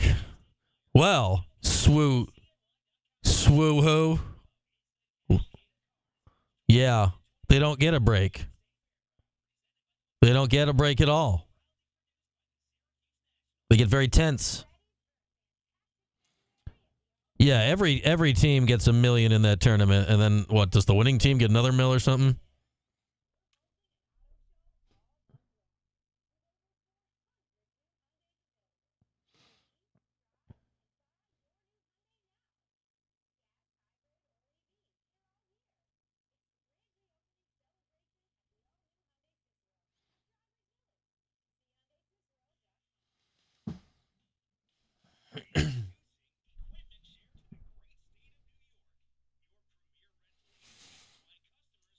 Can I get a break? Look, we're taking a break. Show's over.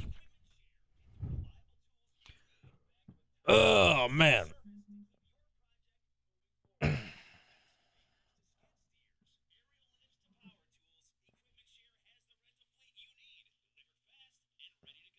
I will ban you, swoo-hoo. Yeah, I've lost the plot on that a little bit, Q's Vegas. I know every team is getting $1 million that goes to their collective. And then I forget if there's extra money on the line or not. I think there might be, but I'm not entirely certain. And I think Syracuse is in it for the next 2 or 3 years. It's like a multi-year contract. So that'll be good. That's $1 million.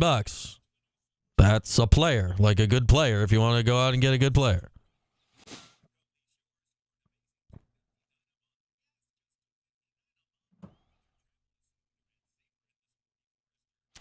That's what I'm saying, Luke.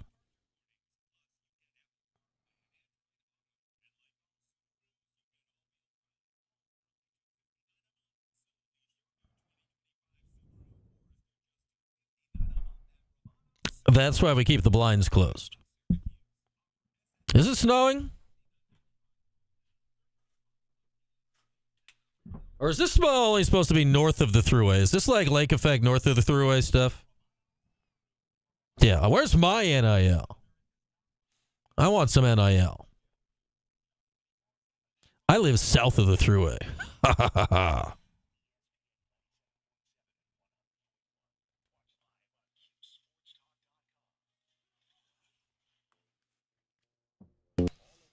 NY. It's the 315. Here's Brian Higgins. Here we are. Roll along. Wednesday, 315-437-7644. As we got you here talking hoops. Phone lines are open. Let's get to the lines. We got Dave in the queues with us. Hey, Dave, what's going on? Hey, Brian, just a quick comment. After what, I think that Adrian's pretty much handled, disappointment up to this point well for what's going on. But in watching his post-game interview last night, he really looked defeated to me. I've never seen him so down. You could tell how exasperated he was with his boys. Really upset with the effort they gave. And the first time that he actually slumped his shoulders and looked really defeated to me. So question is, before he hired Dan Engelstad, I said, I think the one thing he really needed to do was look at a really good defensive coach. That's the one thing I thought was missing last year, or was a super weakness last year, and it's obvious this year. Do you think at this point, I know another AD would, but would Wildhack say, listen, Adrian, tough decision here, but you're going to have to jump one of these assistant coaches and find someone that really has been successful defensively in his career. I know that would probably not happen, but do you think it's a possibility? I wouldn't rule it out, Dave. I mean, requests like that, or demands, or whatever you want to call them, ultimatums, get made all the time. And Engelstad, to my understanding, was supposed to be an excellent defensive coach. At least the defensive numbers they had at Mount St. Mary's were very good. I think they played a slower pace, which led to some of the numbers. But I think part of the reason he was brought in was for that. Clearly, whether it's Engelstad or Autry or the players, or more likely than anything, a combination of all of it. Yeah, it hasn't worked. it hasn't worked. So yeah, I don't know if you shuffle it up or who, and if you do, I mean, we just had Griffin here. Like, how do you decide out of that? Like, where you do it? Like that's tough. Like, I know in football staffs, it's way more assumed. It feels like to me on a football staff.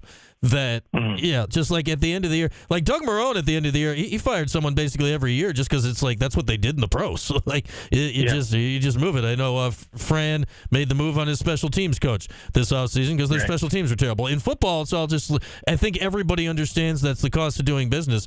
Just being around here with Syracuse basketball for all these years, maybe he did at some point. I don't remember Jim ever firing an assistant. Maybe it happened. I don't recall it. Like it was I don't think so. Yeah, a lot of guys with long tenure, and when they left, it was for other jobs or moving up and whatnot. So it would be very unusual. So I think that's part of what goes into it. It would just not be something that we've seen happen here. True. And obviously it's only 3 or 4 guys, and so they're obviously tighter knit and close, and it would be a lot tougher to actually cut someone off, out of your staff unless they did something egregious to remove themselves. But I've always been of the opinion it's the guys out there on the court that are causing this over a coach. Obviously, he's got to put them in position to win. I give Adrian some blame for what happened at the end of regulation at BC.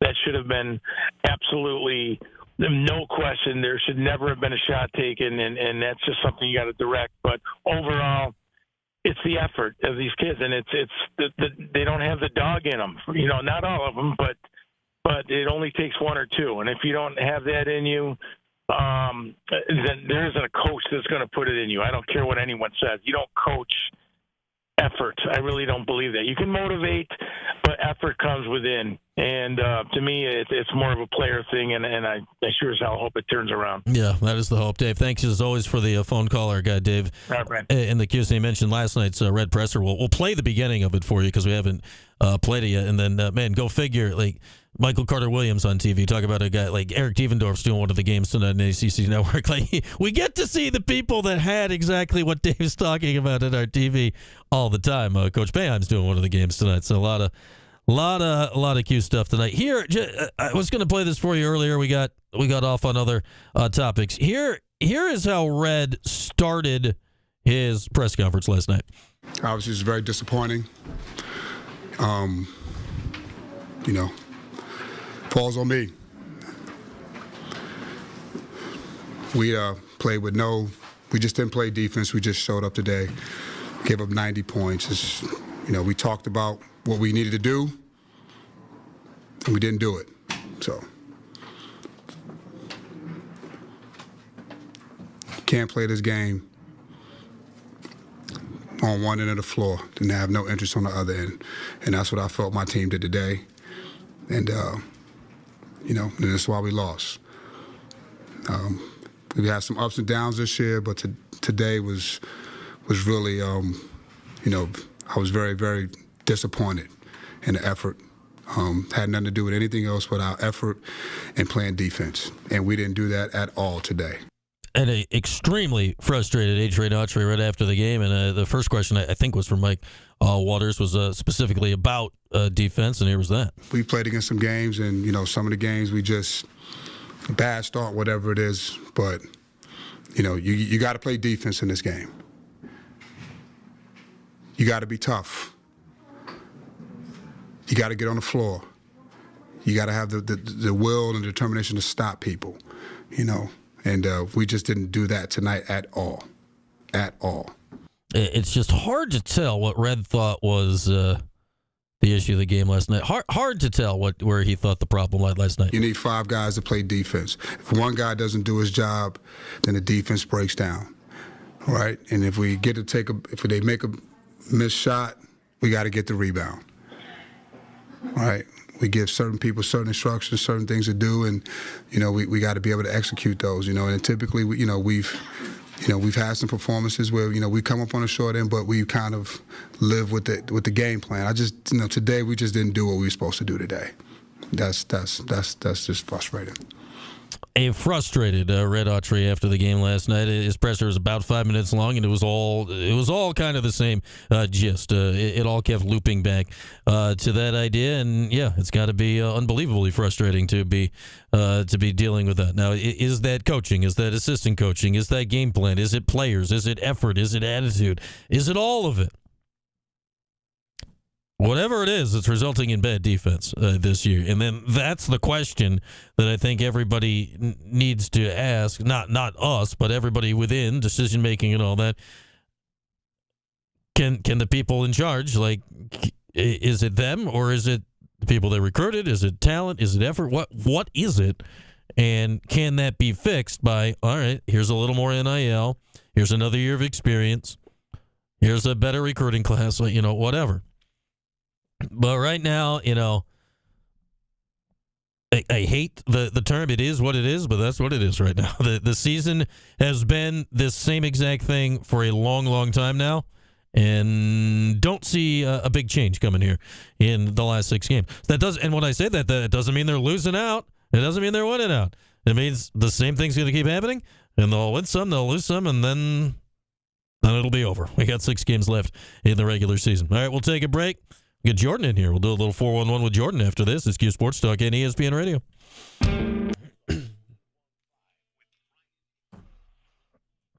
Yeah, Jair's not exactly a big-time defender. Our guy JJ, who in theory will be on the show tomorrow, not exactly a big-time defender. Jaquan Carlos, who was supposed to be a big-time defender, not exactly a big-time defender. Lampkin, not a big-time defender. Chris Bell, there's not... Oh, God, I forgot Utica. Thank you, Phil. Oh, my goodness, we fixed it. Everything's fine. Everything's fine now. Where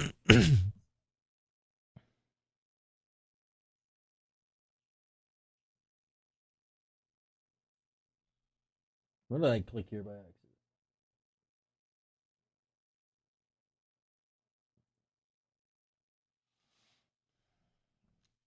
Yeah, Lucas Taylor may be the best defender, and that's he's not a great defender. He's just willing. Sadiq is known for D. That's encouraging, but he's a freshman. How many freshmen are stud defenders? 1, 2, 6.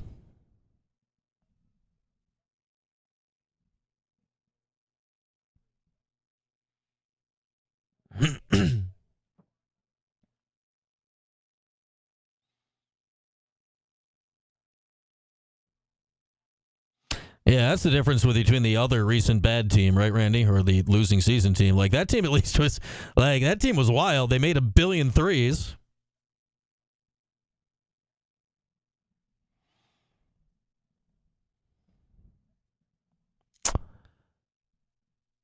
That has been stated, Sport Boy.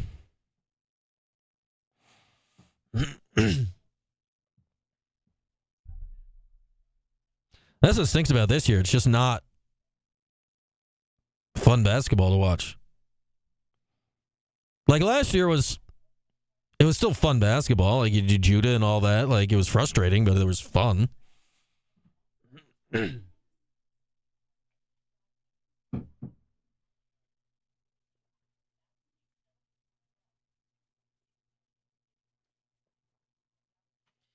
Yeah, Carlos has been better recently than he was earlier in the season, that's for sure. Yeah, I think the gist of what Griff is saying is they expect him to come back, but, you never know when someone's going to sneak up and lob him a bag and make him, Godfather, and make him an offer he can't refuse. But I believe that he believes that all things being equal, that Donnie will be back.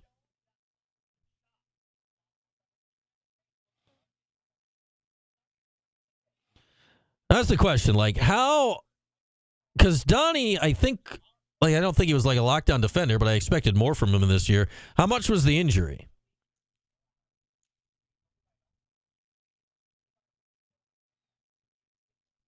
Sadiq's supposed to be a really good defender, but... Okay, how does that mesh with others? And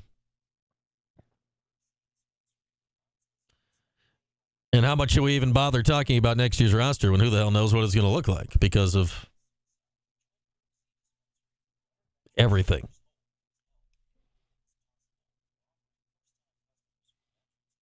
So the main thing I've learned over the course of the last month about this team is that Lampkin's back was really bothering him in November and December. Yeah, Chance will get right back in this thing.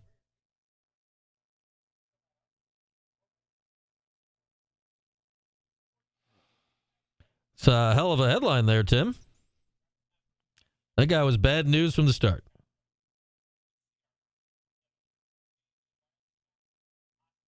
Yeah, Eddie's been moving a lot better the last month or so. I'm not sure, Joe.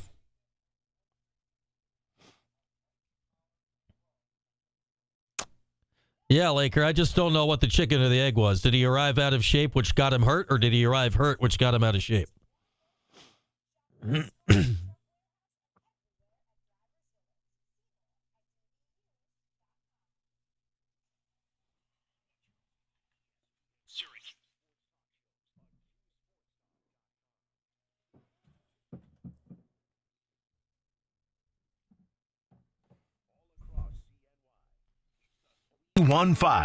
Here's Brian Higgins. All right, rolling along here on this Wednesday, the day after that just great amounts of fun last night down in Miami. 315-437-7644. You guys know the number. Let's head east of here, very slightly east of here. We're going to Tim in Eastwood. All right, Tim, what's going on? Hey, Brian. One thing I'd like to say about the game last night is, did you feel that Miami?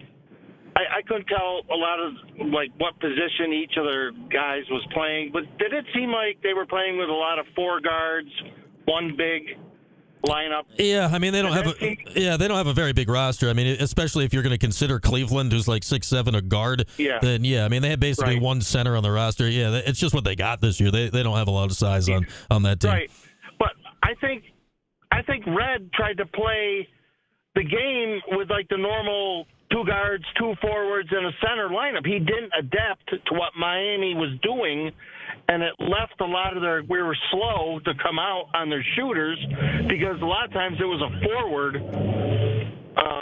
on them. And I just think playing a zone would have been Miami would have tore it apart because they played with 4 guards. But I think I don't think he changes the game plan enough. He doesn't adapt enough during the game well enough. And another thing I think other teams are starting to pick up on is that Syracuse on defense, they do help defense at times when they don't need to, which they leave a guy because they try to help their teammate, but it leaves somebody else open for a wide open 3. I saw that at least 5 times last night where the guy wasn't beat.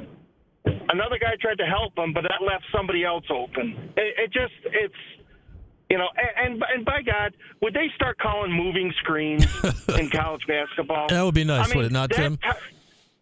That tying basket that BC did, the guy was backing up, moving, backing his rear end right into our guy. I mean, that's textbook moving screen offensive foul. And I just wish, that college basketball is so you watch a lot of games and it's a lot of pick and roll. But these players are getting away with moving screens all the time. And it's really aggravating. And I think again, Syracuse hasn't picked up on defending the pick and roll enough. But there's been instances where it's like, come on, the guy is clearly moving during a pick, and it's not being called, which makes it harder for any defender to come over the screen, which leaves the shooter wide open. Yeah. So that's my 2 cents. Go figure, Tim, that Notre Dame game, they actually called one, and it caused Shrewsbury to lose his mind and get thrown out of the game because they actually dared to call one. Right, exactly. And, but he did move his hip. Mm-hmm. I mean, it looked like the correct call. There's been more egregious, where the guy, especially when the guy is dribbling in front of the guy that's doing the screening, and you can tell he's like, waiting for the right time to screen the defender that's on the guy with the ball, and that's a moving screen. No, 100%. Yeah, it's just not being called at all this year. At all this year in any of the games we've seen. Best I can tell. The end of the BC game was the end of the first overtime or regulation was so bad. Yeah, no, they could have called it. You generally don't in that scenario, and that's obviously Syracuse could have been better prepared for it or done something about it. But yeah, I mean, he was moving all over the place. All right, Tim. Thanks as always for the call, yeah, Tim. Tim in Eastwood. To Tim's point about defense is like, all right, maybe you get one recovery, but not like good defenses. Like they help and recover and help and recover and help and recover and multiple times in a possession. that's if you do it once and then get out of position and don't, or help and don't recover, like, or help and then nobody helps you, like that's where it's been falling apart, it feels like. I think Tim hit the nail on the head here, or no initial help. Like, good defenses, it's help and recover, help and recover. Think about when the zone was good. It's not the initial slide. It's not the initial movement. Of course, you need the initial movement, but you need somebody filling in behind you. The pack line defense works the same kind of way for Virginia all those years. Even in man, like if you're going to come a hedge out, like somebody else has got to fill in behind you. Syracuse's defense has just not been connected in that way this year. And Red said it in the presser we played back for you a little bit ago. Like, if one guy misses a little bit on defense, like one guy can screw up a play on offense, you can still get the ball in the hoop. If one guy screws up a play on defense, more likely than not, if the other team's paying attention, like, they're going to take advantage of it. All right, there we are in this hour, brought to you by DVOffers.com, powered by Drivers Village, which is in Cicero. Here's the 411. Hello, and welcome to Movie Phone. Oh, wait, you serious? Let me laugh even harder. In the 315. So you're going to be doing that all week, right? Nah. Yeah. Jordan's here. That's what's going on. What's up? I am indeed here. We've determined that. Tim was cooking. I was wondering, like, am I even going to walk in there? I don't know. We were letting it ride there for a minute. We had to see what was happening. All right, Brian. How much do we care? Think it's an issue, etc. The latest Dan Hurley thing. He's that was walking weird. off the court after the Creighton win, and people are heckling him. Like, they started chanting Hurley earlier in the game, and then he's doing like the 2 rings. Which, by the way, didn't he call a guy fat? I didn't even see that one. I think he called one, or bald.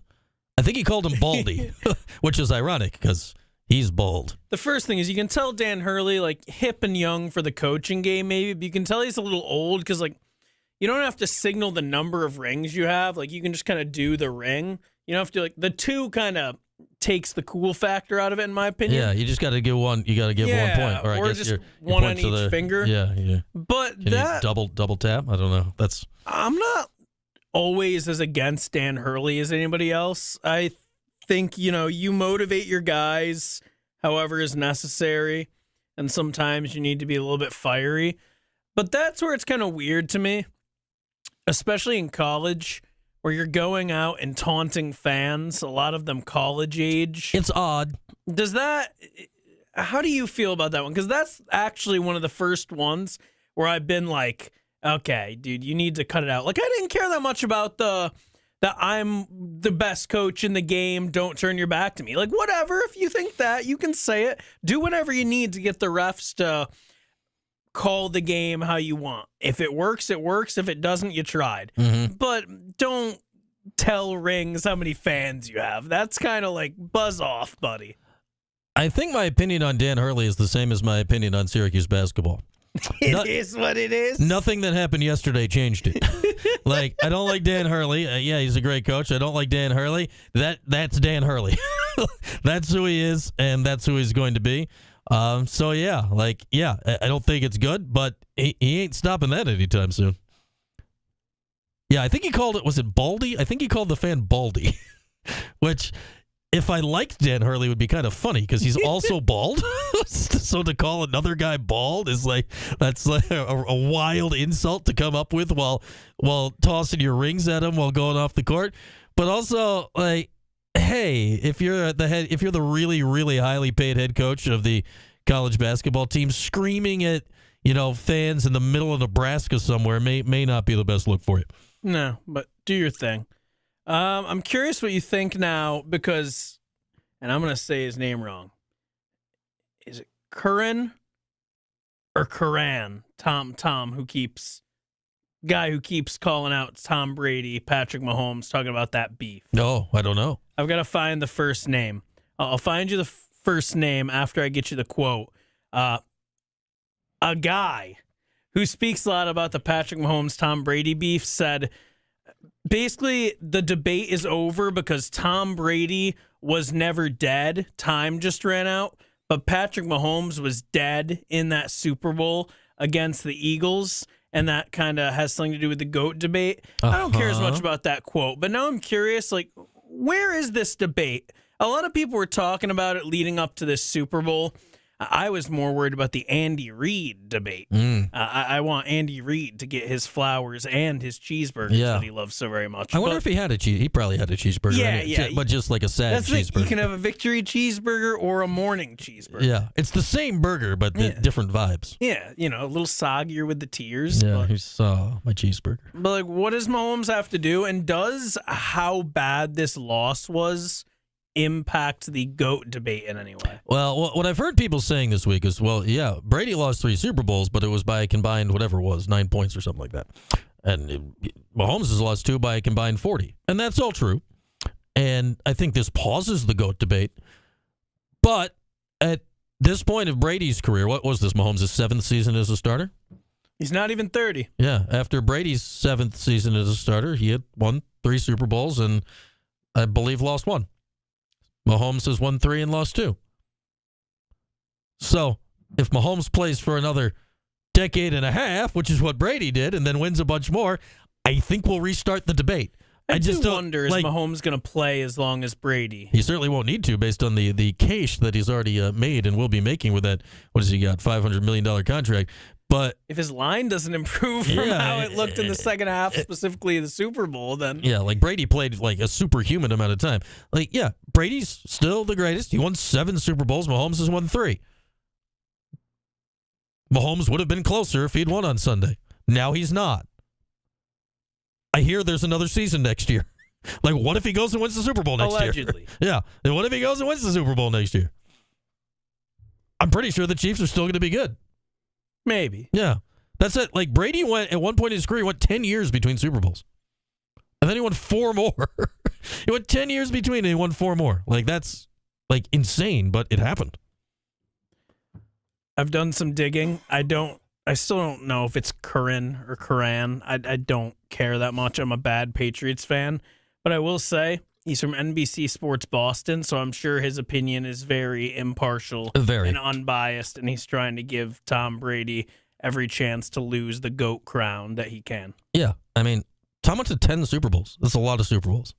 Like, even if Mahomes won the last game, was he going to pass? He would have had 4. Joe Montana, I mean, he would have won 3 in a row. Nobody's done that. Joe Montana's got 4. Terry Bradshaw's got 4. Like, other people have 4. Like, if we're judging it based on Super Bowls, 7 would have still been more. And then we can get into I love the people, and this is what I'll end on, but I love the people who talk about losing in the championship as if it's a bad thing. It comes up a lot in the LeBron-Jordan debate, but if I hear from anybody like, oh, Mahomes has lost. Well, would it have been better if he lost those years in the AFC title game? Yeah. So if that's the case, then Syracuse men's basketball is having one hell of a season. Yeah. They're not going to lose in the ACC championship game. They're not going to lose in the national championship game. Like, they might be the GOATs. Like, I think that's what makes, like, what Jordan was 6-0 in the finals. That's what makes that special. It's really hard. If they finish bottom 3 and they don't lose an ACC tournament game, are we cooking with gas, Brian? One of only 4 teams not to lose an ACC tournament game this year. I've heard people talk about that at this part of the show, whether or not Syracuse makes the ACC tournament. Yeah. Can we fast forward? We got 6 more games left. And then the 7th, because they're going to make the ACC tournament. All right. What's on tap next? Q Sports Talk, ESPN Radio. Hey, this is former Utica. Oh, God. Where's the right mouse? Utica. This is not going smoothly. That's huge. Okay. Yeah, the ad money gets taken directly out of Brian's paycheck. Yeah, I just lost a quarter of a cent. Plus taxes. Minus taxes? Taxes. There were taxes.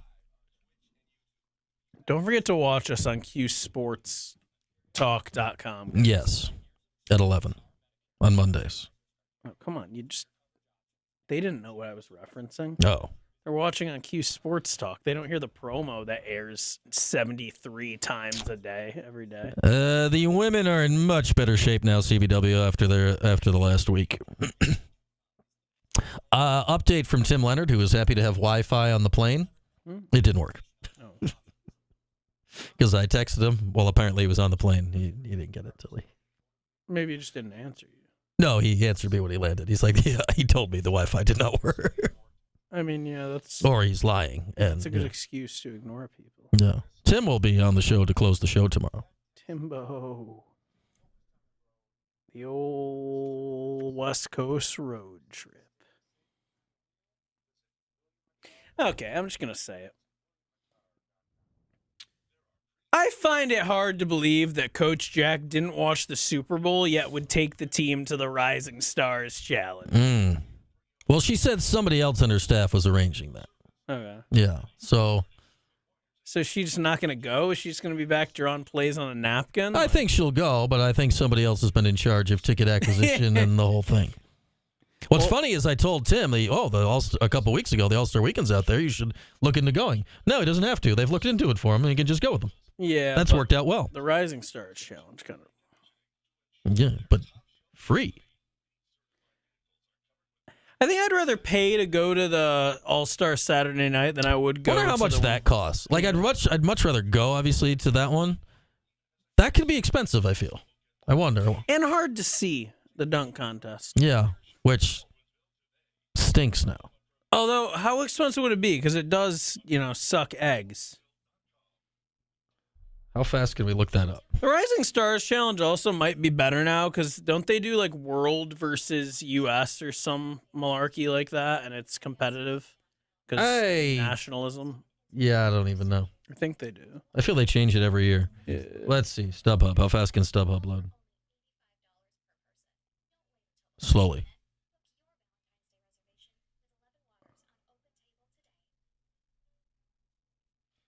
Very slowly.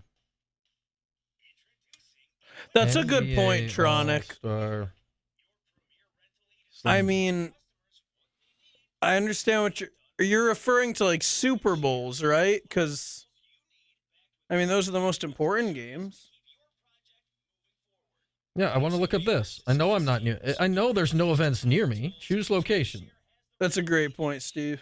I know the event's not near me. 414? Lowest? What? Who's paying that for that? What kind of mini all-star tournament? Are they doing like 3v3 or whatever? You know what was lit? Why did they do horse outside that one year and then get rid of it? Yeah, I don't know. Horse is awesome. I mean, horse is awesome. How do you get rid of horse? Those Jordan Larry Bird McDonald's horse commercials are all-time elite. Like, how do you get rid of horse? That would go crazy on social media, too. That's like a social media manager's dream. Which competition would LeBron actually do? Let's do that one. Whatever it is. So they have... Do you think LeBron regrets not doing the dunk competition when he was like 20? Probably. Because then we wouldn't bug him about it. Like Kobe did it. Celebrity game is ass now. Ass. Terrible.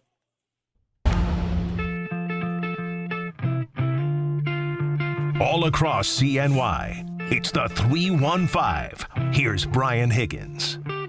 All right, here we are putting the final wraps on this puppy here tonight. Here's what's on tap tonight. Well, if you want Syracuse basketball people on your TV, have I got the spot for you tonight? The ACC Network. Is Syracuse playing? No, they are not.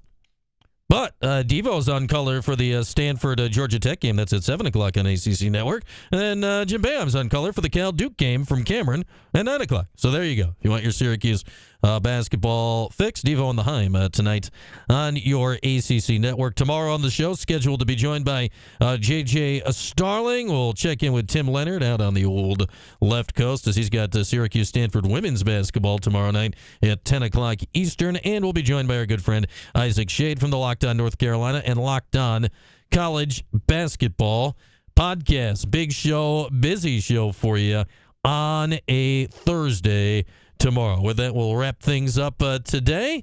Have a good night, everybody. We're back here tomorrow, 4 o'clock, right here on Q Sports Talk, QSportsTalk.com, and ESPN Radio. This is our